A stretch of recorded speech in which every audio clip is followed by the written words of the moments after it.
ఇప్పుడు మన మాతృభాష తెలుగులో మాట్లాడదాం.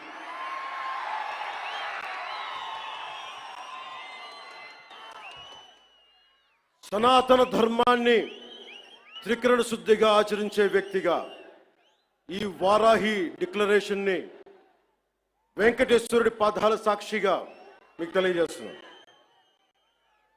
ఏ మతానికి ఏ ధర్మానికి భంగం వాటిల్లినా ఒకేలా స్పందించే విధంగా లౌకికవాదాన్ని పాటించాలి.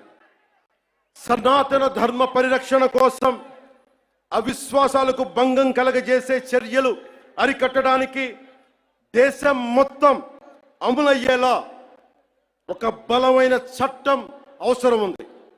దానిని తక్షణమే తీసుకురావాలి.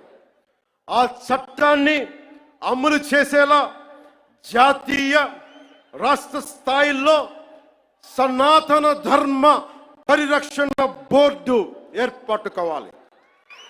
దానికి ప్రతి ఏటా నిధులు కేటాయింపబడాలి. ఆలయాలలో నిత్యం జరిగే నైవేద్యాలు, ప్రసాదాలలో వినియోగించే వస్తువుల స్వచ్ఛతని ధృవీకరించే విధానాన్ని తీసుకురావాలి. ఆలయాలు కేవలం ఆధ్యాత్మిక కేంద్రాలుగే కాదు, విద్యా కేంద్రాలుగా, కళా కేంద్రాలుగా, ఆర్థిక కేంద్రాలుగా, పర్యావరణ పరిరక్షణ కేంద్రాలుగా మరియు సంక్షేమ కేంద్రాలుగా కూడా పూర్తి స్థాయిలో రూపుదిద్దుకోవాలి. ఆ దిశగా ఒక ప్రణాళిక సిద్ధం చేయాలి.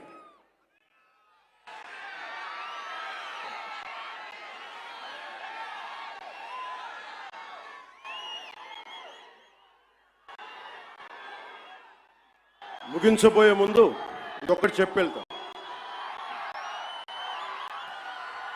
This is to the national media, to the entire nation. Om Namo Narayana. Om Namo Narayana. Pawan Kalyan ఉన్నాడు అంటే స్వామివారి దయ.